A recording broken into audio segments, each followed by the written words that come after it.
대림절 첫 번째 주일 주시는 하나님 말씀은 고린도후서 9장에서 말씀을 읽겠습니다. 고린도후서 9장 1절부터 5절.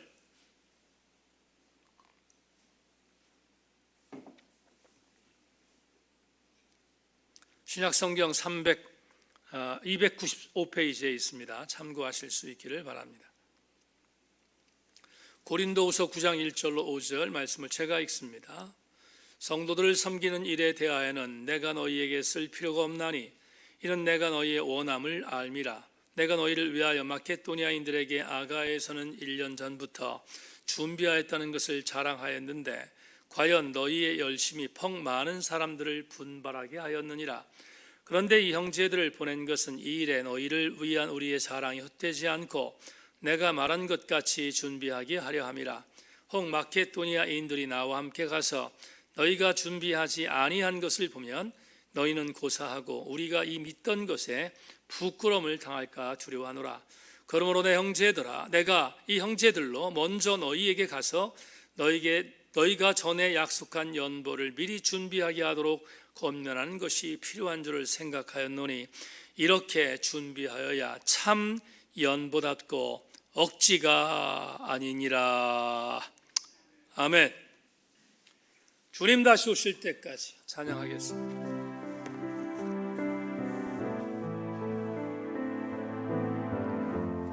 말씀 듣기 전에 은혜를 사모합니다. 주님 다시 오실 때까지 나는 이 길을 가리라.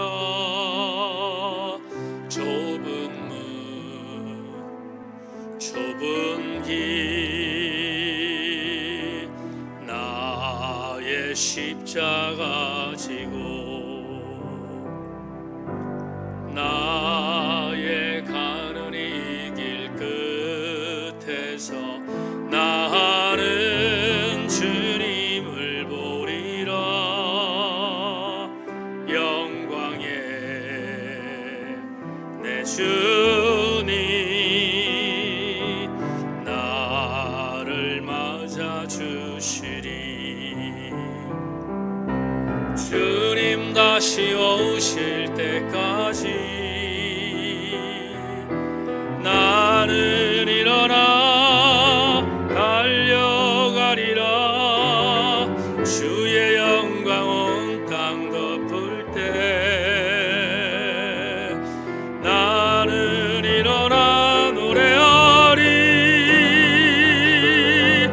내 사모와 주님 온 세상 구주시라. 내 사모하는 주님 영광의 왕이. 후렴만 다시 한번 합니다. 주님 다시 오실 때까지, 주님 다시 오실 때까지 나는 일어나 달려가리라. 주의 영광 온 땅 덮을 때 나는 일어나 노래하리. 내 사모와 주님 온 세상 구주시라. 내 사모와 주님 영광의 왕이 영광의 왕이시라.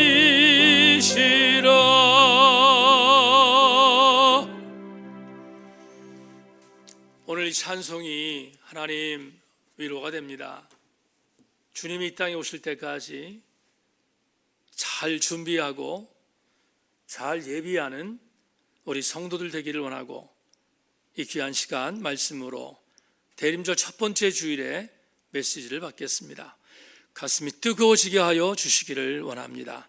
하나님의 선한 은혜가 오늘 예배에 나온 사랑하는 지체들은 물론이거니와 하나님, 가정에서 예배를 드리는 우리 교우들 기름 부어 주셔서 모두 함께 은혜 받게 하여 주시옵소서. 예수 그리스도의 이름으로 기도하옵나이다. 아멘. 준비하여야 합니다. 이런 제목을 갖고 여러분과 함께 말씀의 은혜를 나누겠습니다. 제천 지역이 2단계 거리두기로 격상이 돼서 각 교회마다 20%만 예배를 드리도록 그렇게 법령화 됐는데, 우리 교회는 20%가 아니라 선제적 방어를 위해서 일체의 모든 예배를 다시 비대면 예배로 바꿨다는 사실에 대해서 우리 교우들이 양해해 주시기를 부탁하고, 빠른 속도로 3차 쇼크가 마무리되는 그런 귀한 은혜가 있기를 소망하는 마음으로 오늘 대림절 첫 번째 주일의 말씀을 여러분과 함께 나누기를 원합니다. 2014년 읽었던 최고의 책 중에서 하나를 선정하라고 하면 여러 차례 우리 교우들에게 말씀드린 것처럼 저는 조금도 주저없이 시카고 대학의 기독교 윤리학 교수로 사역했던 랭전 킬키 교수가 쓴 산등 수용소라는 책을 추천하고 싶습니다. 2차 세계대전의 빌미가 되었던 일본의 진주만 공격이 시작됐을 때 킬키 교수는 북경에 있는 연경대학에서 영어를 가르치는 교수로 있었습니다. 전쟁이 터지자 중국에 있었던 미국인들을 점령국 일본은 산둥에 있는 위원 수용소에 구금하게 되었고, 이로 인하여 졸지에 킬키 교수도 약 2년 6개월 동안 이 수용소에서 수용자가 되어서 살아가는 비참한 2년 6개월의 삶을 경험하게 됩니다. 그런데 그곳에서 인간의 다양한 군상들의 밑바닥 생활을 경험한 것은 물론이거니와 특히 그 경험 속에 기독교 신앙을 갖고 있는 자들의 적나라한 위선들과 삶과 말씀이 전혀 매치되지 않는 이율 배반의 가증함을 피부로 절감하게 됩니다. 킬키 교수는 수용소에서 먹을거리를 갖고 머리가 터지게 싸우던 수용소 내의 사람들은 다름 아닌 거기에 수용되어 있는 지식인들과 그리고 가슴 아프게 크리스천이었다는 사실에 대하여 충격을 받습니다. 그렇게 적나라한 악한 인간의 본성을 경험한 뒤 일본이 태평양 전쟁에서 패배해서 멸망을 하게 되고, 그로 인하여 킬키 교수는 수용소에서 나와 자유의 몸이 되어 본인의 고국인 미국으로 돌아가게 됩니다. 그리고 나서 얼마 있다가 시카고에, 킬키의 고향이었던 이 시카고에서 위원 수용소에서 함께 있었던 그런 지식인들과 크리스천들이 함께 모여 파티를 하는 파티에 참석하게 되었는데, 그 파티에 참석했던 킬키 교수가 그 광경을 보면서 이 책의 마지막 부분에 그가 다시 한번 회상했던 위원 수용소에서의 삶과 그리고 자유의 몸이 된 시카고에 있었던 그런 풍요로운 삶을 비교하는 글을 이 책의 말미에 기록해 놓고 있습니다. 글을 여러분에게 그대로 읽겠습니다. 음식에 파묻힌 느낌이었다. 끝없이 쏟아지는 엄청난 지방과 칼로리, 비타민에 빠져 익사할 것 같아 밖으로 나왔다. 잠시 후 가게 안에 있던 사람들이 이제는 배급을 타는 어려움이 끝났다며 안도하는 소리가 들렸다. 그 순간 나는 진짜 부유함이 무엇인지 이해하게 되었다.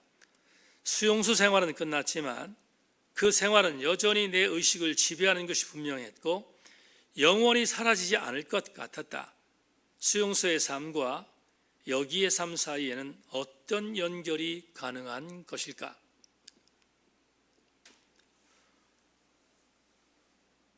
어떤 의미로 바라보면 지금 우리가 살고 있는 시대의 비극은 빈곤함에서 오는 비극보다 풍요로움에서 오는 비극이 더 엄청난 비극이라고 생각합니다. 랭던 킬키는 바로 이 부분을 본인의 책에서 말미에 많은 독자들에게 경고하고 있습니다. 전 세계의 10%에 해당되는 북반부에 있는 잘 사는 나라들이 전 세계의 90%가 되는 잘 못 사는 남반부 사람들의 모든 경제력을 독점하고 있는 지구촌을 우리는 잘 알고 있습니다. 이 엄청난 불평등의 문제는 사라지지 않을 것 같습니다. 왜 남반부에 있는 사람들이 가난한가? 사람들이 말합니다. 민족성이다, 나태하다, 게으르다. 그래서 가난할 수밖에 없다 라고 지적합니다. 반대로 북반부의 사람들은 부지런하고 그리고 명석하고 지혜롭기 때문에 당연히 잘 살 수밖에 없다라고 이야기하는 학자들이 있습니다. 그러나 그건 표면적인 이유가 아닙니다. 오히려 이런 불평등한 구조가 있는 이유 중에 하나는 잘 사는 나라가 가난한 나라를 독점하고 있기 때문입니다. 무슨 말인가 하면 한 가지의 예를 들어보겠습니다. 여러분, 유럽연합 EU는 전 세계에서 잘 사는 나라들이 모여 있는 강대국들입니다. 그런데 그 나라들에서 농업을 경영하고 있는 수많은 농민들에게 엄청난 돈을 투여해서 농업의 오토매틱 시스템과 그리고 품질 좋은 그런 농산물을 생산하게 만들었습니다. 그래서 참 좋은 그런 농산물을 만들어냈고 그것도 대량으로 만들어냈습니다. 문제는 잘 사는 나라의 그 막대한 자본으로 인한 농업의 농산물들이 남반부에 무차별로 수출되고 있습니다. 남반부는 가난한 나라이기 때문에 농업에 있어서 아주 이모저모가 지지부진한 상태로 농사를 이어가고 있습니다. 게임이 될 리 없습니다. 막대한 자본을 중심으로 하여 무차별적인 저가의 공세를 통하여 맨 처음에 농산물을 제공했던 북반부가 잠식하고 난 남반부의 농업을 말살시켰습니다. 그리고 아무리 노력을 해도 남반부의 사람들은 자립적인 농업을 행할 수 없는 피폐함을 경험했습니다. 장 지글러라고 하는 유엔에 있는 식량 농업에 관계되어 있는 장 지글러가 그의 유명한 책 왜 세계의 절반은 굶주리는가라는 책에서 그래서 이렇게 고발하고 있습니다. 그들의 농업은 유럽 연합에 의해 체계적으로 파괴되고 있다. 남반부의 가난한 나라의 농업들은 자생력이 없는 것입니다. 북반부에서 막대한 자본을 갖고 짓누르고 있기 때문에 어쩔 수 없이 망해가고 있는 것입니다. 이 구조적인 악순환이 북쪽의 잘 사는 나라에 의해서 자행되고 있다는 사실을 우리는 직시할 필요가 있습니다. 이런 차원으로 접근할 때 강대국이 휘두르고 있는 만몬은 그들이 섬기고 있는 최적의 우상인 것을 부인할 수 없습니다. 앞서 언급했던 랭던 킬키가 본인의 책에서 그래서 지적인 미국 상류사회에 있는 신앙인들에게 이렇게 비수를 날린 것은 서늘하기까지 합니다. 죄란 유한한 대상에게 궁극적인 종교적 헌신을 하는 것이다. 즉 죄란 자아와 자아의 실존 또는 자아가 속한 집단의 최우선적인 관심과 헌신을 기울이는 것이다. 물질은 가치 중립적입니다. 무슨 말인가 하면 이런 예가 될 것 같습니다. 칼이 있습니다. 칼이 강도에게 쥐어지면 남을 해치는 도구가 되지만 어머니에게 들려지면 식구들의 건강을 책임지는 도구가 되지 않습니까? 똑같은 의미인데 만몬, 물질은 악용과 선용에 따라서 가치 중립적인 것이 하나는 우상이 되기도 하고 하나는 선의 도구가 될 수도 있다는 사실을 우리는 앞서 말한 랭던 킬키와 그리고 유럽연합의 횡포를 통하여 우리는 가늠대를 가질 수 있습니다.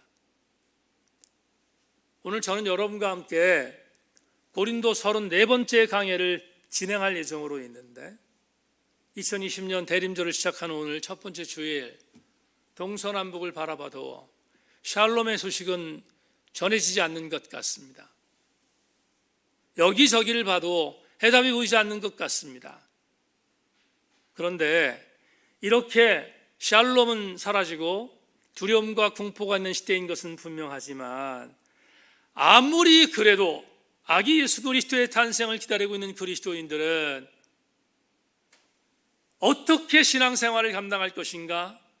어떻게 그것이 꼭 물질이 아니라 물질뿐만 아니라 여러 가지의 모든 것들을 다 동원하여 우리 범사 속에서 우리 그리스도인들이 어떤 삶을 살아갈 것인가를 오늘 본문을 해석하면서 우리는 아주 중요하게 교훈으로 받아야 할 것 같습니다. 오늘 본문은 8장의 연속선상에 있는 메시지입니다. 바울은 예루살렘 신앙공동체에 기근으로 인한 심각한 어려움을 극복하기 위해서 그 경제적인 고통을 함께 짊어져야 할 이방 교회의 교우들에게 구제연보를 독려했고 그 구제연보의 내용들은 약 1년 동안 마케도니아, 갈라디아, 아가야 교회에 있는 교회들과 함께 열심히 노력을 해서 그래서 형제들의 사랑을 담은 구제연보들이 거두어졌음을 지난주 설교를 통하여 여러분과 나누었습니다. 8장 20절을 보면 그렇게 거둔 연보는 적지 않은 금액이었음도 우리는 함께 나누었습니다. 그런데 오늘 본문을 보면 이 구제사역 자체가 순조롭지 않았다는 사실을 엿보게 해주는 장면이 들어있습니다. 지난 주일 강해를 통하여 선포했던 것처럼 바울은 고린도 교회 성도들이 구제연보에 지지부진했다는 이야기를 듣고 3명의 동역자들을 급파했다고 우리는 함께 말씀을 통해 나누었습니다. 누구였습니까? 사랑하는 형제였던 디도와 그리고 바울을 끝까지 돌봐주었던 누가 그리고 마지막 3번째 대상은 바나바 아니면 아볼로일 수 있었다 하는 이야기를 여러분과 함께 나누었습니다. 그런데 이렇게 3명의 동역자를 파송을 했는데 오늘 본문 1절과 2절은 대단히 의아한, 대단히 이해하기가 어려운 구절이 본문에 있습니다. 여러분 1절과 2절을 자막을 통해서 집중해 주기를 바랍니다. 성도를 섬기는 일에 대하여는 내가 너희에게 쓸 필요가 없나니 이는 내가 너희의 원함을 알미라. 내가 너희를 위하여 마케도니아인들에게 아가에서는 1년 전부터 준비하였다는 것을 자랑하였는데 과연 너희 열심히 펑많은 사람들을 분발하게 하였느니라. 이 구절은 담임 목사 해석이 없으면 도대체 무슨 말인지를 모릅니다. 여러분 잘 따라와 주실 수 있기를 바랍니다. 3명의 형제를 고린도 교회에 파송한 바울은 왜 파송했다고 했습니까? 고린도 교회 성도들이 구제연보 사역에 지지부진하고 비협조적인 것을 독려하기 위해서 보냈다고 했잖아요. 근데 이상한 것은 오늘 본문 1절과 2절을 보니까 독려하기 위하여 디도와 누가와 바나바와 아볼로를 보냈는데 오늘 본문 1절과 2절을 보면 도리어 고린도 교회 성도들을 칭찬하고 있습니다. 지지부진하여 3명의 동역자를 독려하게 보냈는데 오늘 1절과 2절을 보면 도리어 고린도 교회 성도들의 구제 사역을 칭찬하고 있어요. 지금 이게 도대체 무슨 의미일까? 1절에 뭐라고 되어 있습니까? 1절에 이렇게 말하고 있잖아요. 바울이 이렇게 말하는 거예요. 너희들도 이 사역이 뭐예요? 구제연보입니다. 너희들도 이 사역을 원했다 이렇게 말하잖아요. 원했다 1절에 그것뿐입니까? 2절을 보니까 뭐라고 되어 있어요? 아가야 즉 고린도 교회에서 성도 섬기는 일은 구제입니다. 성도 섬기는 구제 일에 솔선수범하였다는 사실을 내가 마케도냐 형제들에게 자랑했다는 거예요. 지금 자랑했다. 마케도냐 형제들에게 자랑했더니 마케도냐의 교회 형제들이 분발하여 구제연금을 최선을 다했다. 그게 2절이잖아요. 지금 그러면 지난주의 설교와 오늘 설교는 맞지 않잖아요. 지금 지지부진하여 3명의 동역자를 보냈는데 오늘 9장 1절로 2절을 보니까 도리어 고린도 교회 성도를 칭찬하고 있단 말이에요. 오히려 구제연보 사역에 적극적이었고 심지어 마케도니아 교회 성도들에게 야 고린도 교회 성도들이 이렇게 구제를 잘했다라고 하는 것을 일러줬다는 거예요. 지금 그러면 이게 해석이 어떻게 되는 거예요? 지난주에 담임 목사 설교가 잘못됐나? 어떻게 됐나? 헷갈릴 수밖에 없습니다. 그래서 이 부분은 담임 목사의 해석이 절대적으로 필요한 대목입니다. 이 어색한 본문을 해석하려면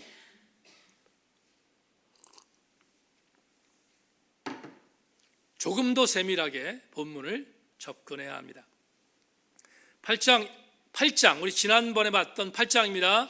8장 1절로 2절을 다시 한번 제가 복기하겠습니다. 자막 보십시오. 형제들아 하나님께서 마케도니아 교회들에게 주신 은혜를 우리가 너희에게 알리노니 환난의 많은 시련 가운데 그들의 넘치는 기쁨과 극심한 가난이 그들의 풍성한 연보를 넘치도록 하게 하였느니라. 바울이 뭘 자랑했어요? 마케도니아 성도들이 가난했지만 풍성한 연보를 행했다라고 말합니다. 지금 8장에는 마케도니아 성도들이 구제연금에 최선을 다했다는 것을 말하고 있고요. 9장 첫 번째 1절과 2절에서는 반대로 고린도 교회 성도들이 구제연보에 최선을 다했다고 칭찬하고 있습니다. 그러면 도대체 이게 뭘까? 접근해야 합니다. 자, 본문 정황을 다시 한번 정리하겠습니다. 바울은 고린도 교회 성도들이 구제연금에 대하여 지지부진한 이야기를 듣고 3명의 형제를 파송했습니다.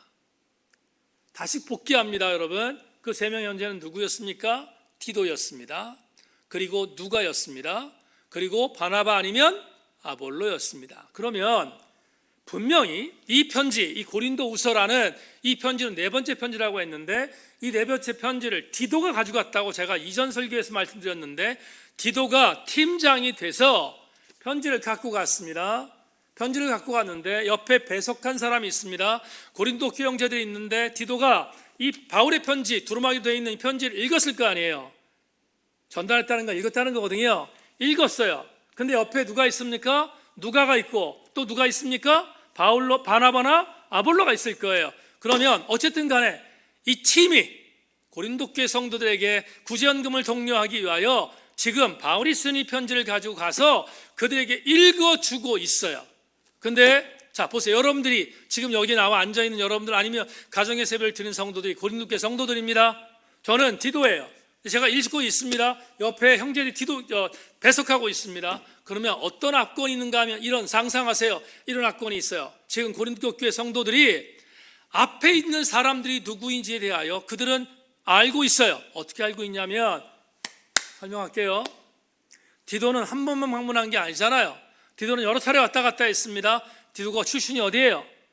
디도가 제일 먼저 바울을 만나 회심한 장소가 어디였어요? 디도는 여러분 잘 아시는 것처럼 이방의 교회들 중에서 사도 바울의 복음을 듣고 회심했던 첫 번째 이방교회 형제였잖아요. 그러면 지금 고린도 교회가 이방교회인데 이방교회 형제였던 디도의 같은 동질성을 갖고 있다는 사실이 디도가 이 편지를 들고 있는 것 자체만 하더라도 그들은 알고 있어요. 근데 하물며 옆에 빌립보 교회에서 회심했던 똑같은 이방인 누가가 있습니다. 옆에 바나바라고 합니다. 바나바라고 예를 듭시다. 바나바는 여러분 아시는 것처럼 구브로 사람입니다. 구브로 사람도 역시 이방교회의 형제였어요. 그런데 이 사람은 바울과 더불어 1세대 전도자의 선봉에 있었던 사람이잖아요. 바나바가 아니라 아볼로라 칩시다. 아볼로 누구였어요? 아볼로는 알렉산드리아 출신입니다. 알렉산드리아는 이집트의 북부에 있어요. 근데 이 아볼로는 더 중요한 게 있습니다. 뭔가 여러분 고린도 교회가 4개 분파로 있었을 때, 고린도서 1장에 나오는 4개 분파로 싸우고 있었을 때 그 한 분파를 이끌던 고린도 교회 지도자가 누구였어요? 아볼로였잖아요. 그러면 지금 디도가 편지를 읽고 있는 그 옆에 있는 사람들은 고린도 교회 성도들에게 있어서 영적으로 무게감이 있는 자들이 있다 이 말이죠.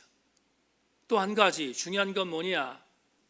지금 고린도 교회 성도들에게 구제연금에 대하여 지지부진한 것을 독려하기 위하여 갔던 이 4명의 사람, 혹은 3명의 사람이죠. 3명의 사람들에 대한 부분에 있어서의 어떤 자화상들은 이런 동질감을 줘요. 어떤 동질감? 마케도니아, 갈라디아, 여러분 비시디 안디옥은 수리 안디옥은 어디에 있냐면 갈라디아에 있었어요. 빌립보는 어디에 있어요? 마케도니아에 있다고요. 그리고 알렉산드리아 출신이었던 아볼로는 고린도 교회의 수장이었잖아요. 그러면 이런 게 됩니다. 어떻게? 구제연보를 최선을 다하여 마케도니아가 도왔다. 구제연보를 최선을 다하여 갈라디아 교회가 도왔다.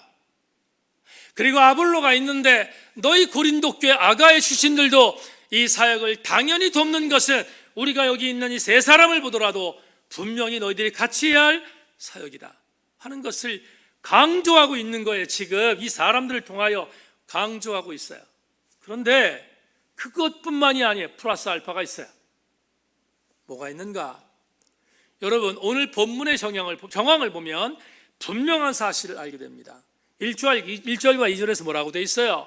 지금 1절과 2절을 보면 고린도 교회 성도들이 구제연보 사역을 시작했을 때 초창기에 대단히 열심히 했어요. 맨 처음부터 반대했던 게 아니라 초창기에 아가야 교회의 중심 교회였던 고린도 교회 성도들은 구제연보 사역에 적극적이었어요. 근데 그들이 변질됩니다. 왜 변질됐는가? 우리 그동안의 강의를 통해 알 수 있습니다.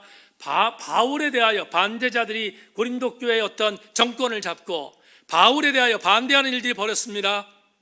그러자 바울에 대하여 적대하는 사람들이 많았던 고린도 교회 성도들은 이 사역 구제연보까지 태클 걸기 시작했습니다.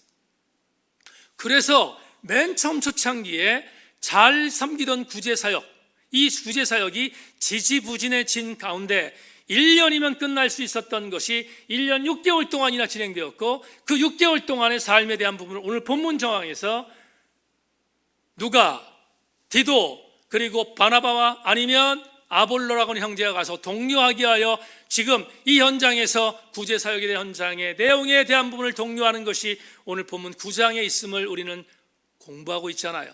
그러면 이런 생각이 듭니다. 어떤 생각? 지금 분명한 사실은 바울이 이런 말을 한 거예요. 고린도 교회 형제들아, 1절과 2절, 고린도 교회 형제들아, 너희들이 초창기에 얼마나 열심으로 구제연금을 했는가? 예루살렘 교회 형제들이 아픔을 당하니까 그 형제들 돕기 위해 너희들 처음에 아름답게 구제사역을 감당했다. 근데 지금 너희들이 지지부진해져 있다. 너희들을 독려한다. 내가 너희들을 칭찬한다. 초창기에 너희들이 이렇게 아름답게 사역을 감당했는데 지금 지지부진한 이유는 안 된다는 거예요. 왜? 나는 이전에 마케도니아 교회 가난한 성도들에게 너희 교회를 자랑했다. 고린도 교회의 구제사역을 자랑했다. 근데 이제 와서 이렇게 뒤로 물러서면 되겠는가? 최선을 다해라. 너희들이 열심을 다해서 구제사역을 했던 것처럼 이전에 그 마음을 갖고 다시 한번 최선을 다하여, 너희들에게 보낸 형제들은 다 다른 형제들이다. 빌립보 출신이었고, 그리고 알렉산드리아 출신이었고, 그리고 수리아 안독 출신들이 하나가 된 것처럼 너희들도 하나가 되어 이 사역을 감당하기를 바란다가 오늘 본문 9장 1절로 2절의 메시지입니다.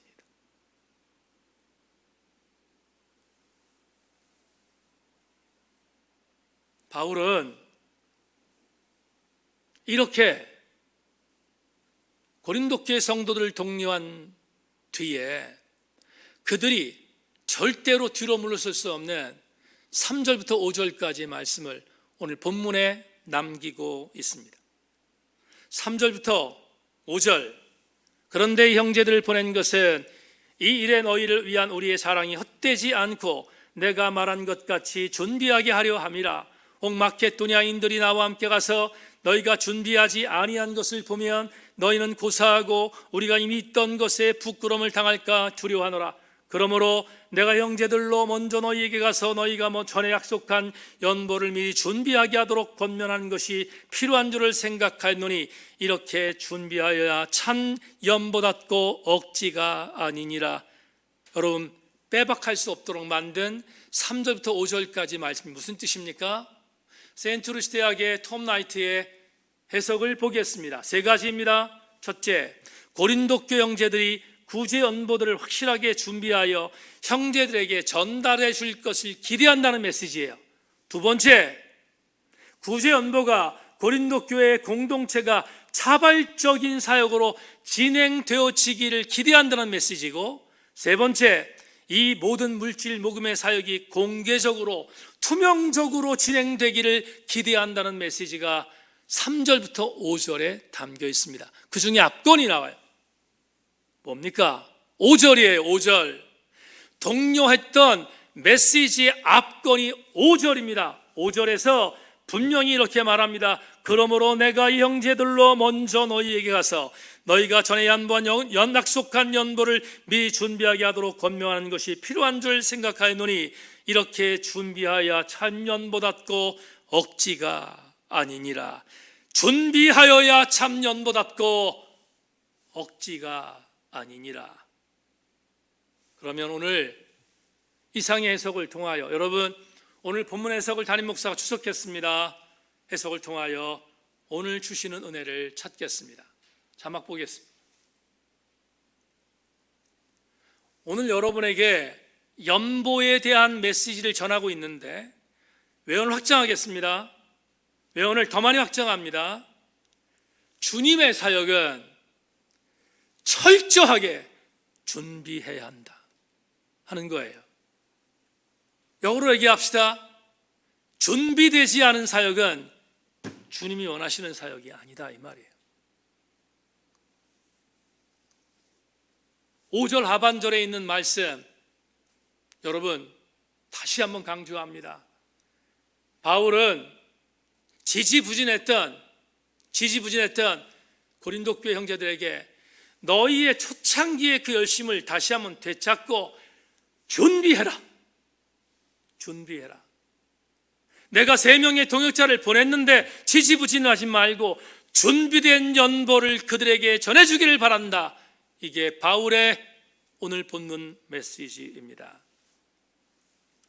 그런데 5절 하반절에서 부사가 나와요. 어떻게 나옵니까? 이렇게 나옵니다. 이렇게 준비하여야 참론보답고 억지가 아니라, 이렇게가 뭡니까? 이렇게가 뭐예요? 미리 준비하라는 거예요. 미리 준비하는 연보, 그게 주님이 원하시는 사역임을 강조하고 있습니다.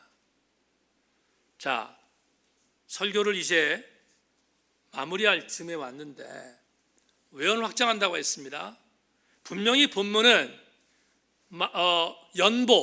구제 연보에 대한 부분들을 국한하여 바울이 쓴 편지입니다. 그런데 외언을 확장하겠습니다. 연보뿐만 아니라 주의 일체의 사역은 준비해야 합니다. 제가 경험했던 일 하나 말씀드립니다. 제가 서울신학대학교에서 학부 생활을 할 때 화요일과 금요일 날 의무적으로 참석해야 졸업하는 채플이 있었습니다. 화요일 날은 교수진이 인도하는 채플이고 금요일 날은 학생회가 인도하는 채플이었습니다. 그런 당시에 선교학을 가르치던 은사 교수님께서 강의 중에 이런 얘기를 하신 적이 있습니다. 여러분, 예배 순서 중에서 가장 은혜로운 순서가 뭔지 아십니까? 여러분들은 설교 시간이라고 많이 얘기할 것이지만 나는 그렇게 생각하지 않습니다. 사람마다 아마도 다 다른 느낌이겠지만 그래도 저는 순서 중에 가장 아름다운 순서가 성경 봉독이라고 생각합니다. 하나님께서 직접 내리신 하강의 은혜 중에 앞거는 특별 계신 성경 봉독이라고 생각했기 때문입니다. 해서 그때부터 지금까지 예배를 인도할 때 반드시 선행한 것이 있습니다. 택해진 본문이 나오면 반드시 암송하는 일이었습니다. 암송으로 성경 봉독을 봉독하는 것과 그냥 보고 있는 것은 영적인 감동의 크기가 전혀 다릅니다. 이렇게 교수님이 강의 시간에 말씀하셨습니다. 근데 이 강의가 끝난 뒤에 며칠 있다가 금요일 채플 시간에 학생회가 인도하는 채플 시간에 제가 성경 봉독을 맡는 일이 있었어요. 그 교수님한테 그 강의를 들었는데 여러분 어떻게 성경을 본문을 암송하지 않겠어요? 그래서 암송해서 성경을 읽었던 기억이 있습니다.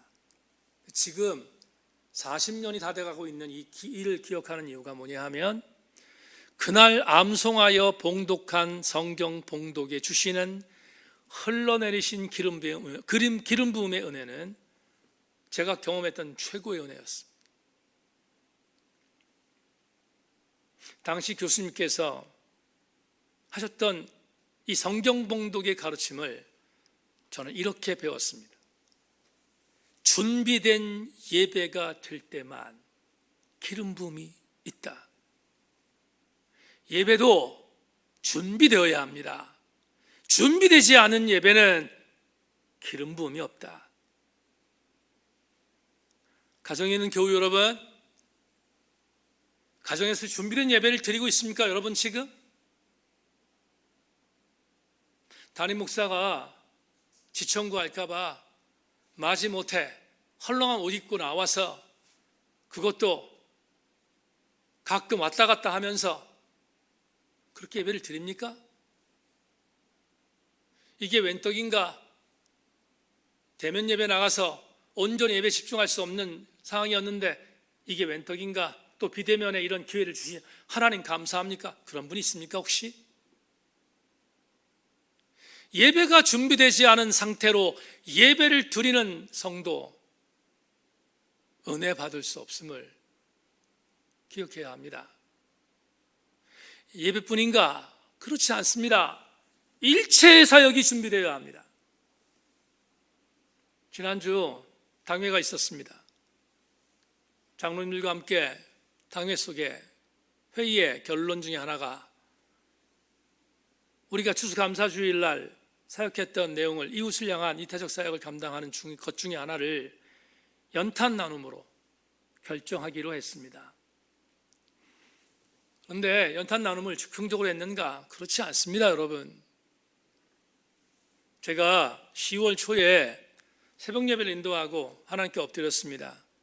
성령께서 조명하셨던 이유가 성령께서 조명하셨던 것 중에 하나가 추수감사주일 이후에 세인교회가 이타적 사명을 감당하라는 명령, 조명이 저에게 있었습니다.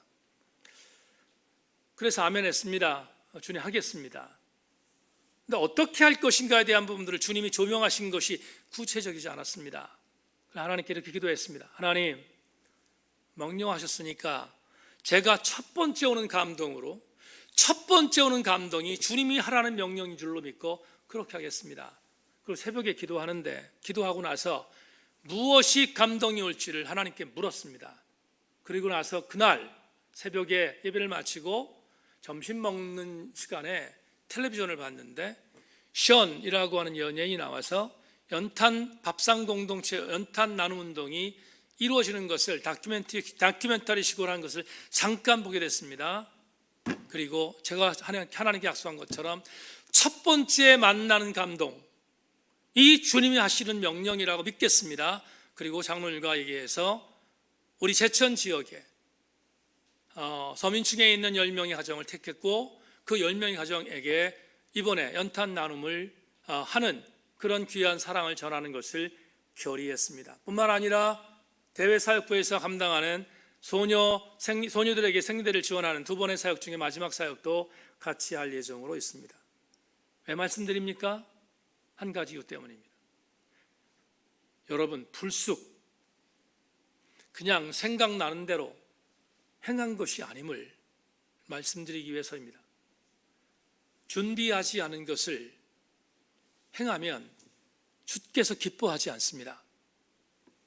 준비하여야 참 연보다 라고 말했던 바울처럼 준비한 예배, 준비한 봉사, 준비한 섬김, 준비한 일체의 사역이어야 주님이 기뻐하신다는 사실을 명심해야 합니다. 말씀 맺겠습니다. 우리 교회 홈페이지에 책 읽기란에 이정일 작가가 쓴 시와 소설과 그리스도인이라는 책의 서평을 남겨놨습니다.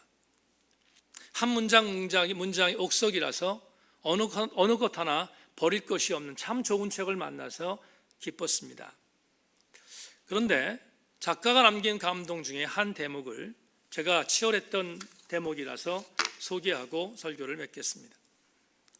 설교란 설교문을 준비해서 그것을 전하는 것이 아니라 설교자를 준비하여 그를 전하는 것이다. 설교란 설교문을 준비해서 그것을 전하는 것이 아니라 설교자를 준비하여 그를 전하는 것이다. 얼마나 기가 막힌 성찰인지 제가 정말 움찔했습니다. 왜냐하면 저에게 주는 문자인 것 같았기 때문입니다. 그런데 작가의 이 글을 읽고 나서 반은 긍정했고 반은 정중하게 거절했습니다. 긍정했다고 하면 설교자를 준비시켜 예수 그리스도를 전하는 것이 그게 바로 설교라는 작가의 말에 대하여 동의했습니다. 그렇습니다. 맞습니다.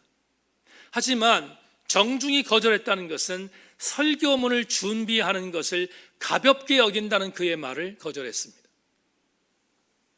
물론 작가가 말하려고 하는 의도가 설교문 작성을 우습게 여긴다고 말하는 것은 아닐 것입니다. 그것은 설교문 작성에 대하여 최선을 다함으로 이론적으로 설교하는 내용에 대하여 지향하라고 하는 작가의 의미였을 것입니다. 그런데 제가 작가의 말을 동의했지만 그러나 그의 말을 정중히 거절한 이유는 두 가지 이유 때문입니다. 첫째, 저는 설교문을 토시 하나 틀리지 않고 작성해서 홈페이지에 올려놓습니다. 왜 설교문을 작성하는가? 저는 설교문을 작성하는 그때 설교의 기름 부으심을 경험하기 때문입니다. 설교의 기름 부으심의 현장은 설교문 작성입니다. 설교문을 작성하고 탈고를 한 뒤에 그것 갖고 여기에 올라오는 목사, 웬만한 사람들은 그렇게 올라오지 않습니다. 여러분, 탈고했습니다. 원고를 탈고했습니다. 그것 갖고 올라오는 사람 별로 없습니다. 왜냐하면 제가 그러기 때문입니다. 탈고했습니다. 탈고하면 여러 차례 수정합니다. 수정한 뒤에 성령의 기름 부음을 사모하는 마음으로 암송합니다. 암송하고 나서 다시 한번 성령의 기름 부음을 이 원고를 들고 기도한 뒤에 이 자리에 올라와요. 그냥 올라오는 거 아니라고요.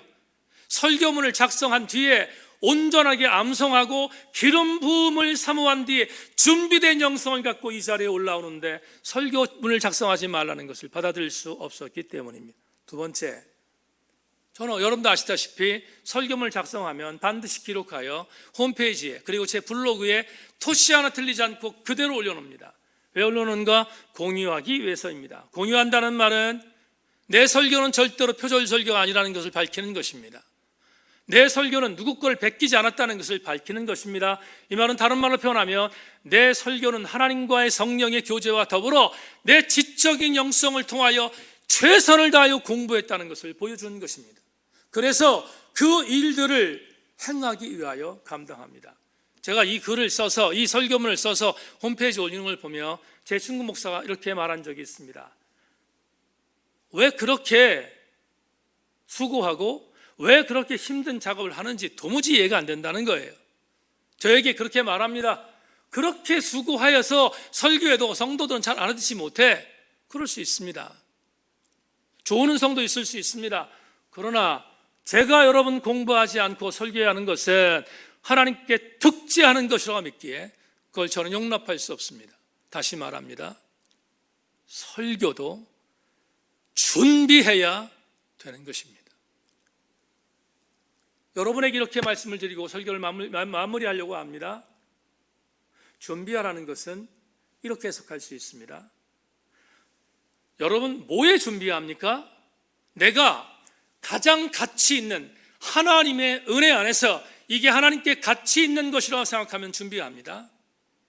그런데 하나님보다 더 가치가 있는 것을 추구하는 자는 준비하지 않습니다. 그래서 제가 어느 책에서 김기성 목사님 책에서 읽은 것 같은데 출처를 잘 몰라서 제가 출처를 밝힐 수 없었는데 분명히 이런 글을 읽은 적이 있습니다.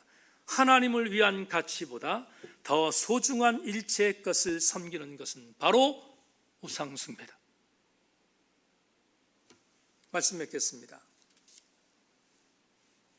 대림절이 되면 꼭 읽는 성경은 누가복음 2장 25절부터 17절입니다. 예루살렘에 시므온이라는 사람이 있으니 이 사람은 의롭고 경건하여 이스라엘의 위로를 기다리는 자라. 성령이 그 위에 계시더라. 그가 주의 그리스도를 보기 전에는 죽지도 아니하리라 하는 성령의 시를 받았더니 성령의 감동으로 성전에 들어가매 마침 부모가 율법의 관례대로 행하고자 하여 그 아기 예수를 데리고 오는지라. 저는 이스라엘의 위로를 기다린다라는 이 기다린다는 단어를 반드시 이렇게 바꿉니다. 어떻게? 시므온은 이스라엘의 위로인 성령을 준비했던 자였다. 사랑하는 교우 여러분, 오늘 바울이 말합니다. 준비하여야 참년보다 대림절 아기 예수 그리스도를 만날 준비가 있어야 합니다. 물질이든 몸이든 여러분의 가치든 어떤 것이든 상관없이 주님을 만나기 위하여 준비된 영성을 추구하는 우리 사랑하는 세인교회 성도들 다 되기를 주님의 이름으로 축원합니다. 하나님 고맙습니다. 오늘 대림절 첫 번째 주일 말씀을 나누었습니다. 주께서 우리의 예배에 함께 하셨을 줄로 믿고 우리 사랑하는 교우들 준비된 영성을 대림절 기간 동안 더 많이 추구하는 우리 세인 공동체 되게 하여 주시옵소서. 예수 그리스도의 이름으로 기도하옵나이다. 아멘.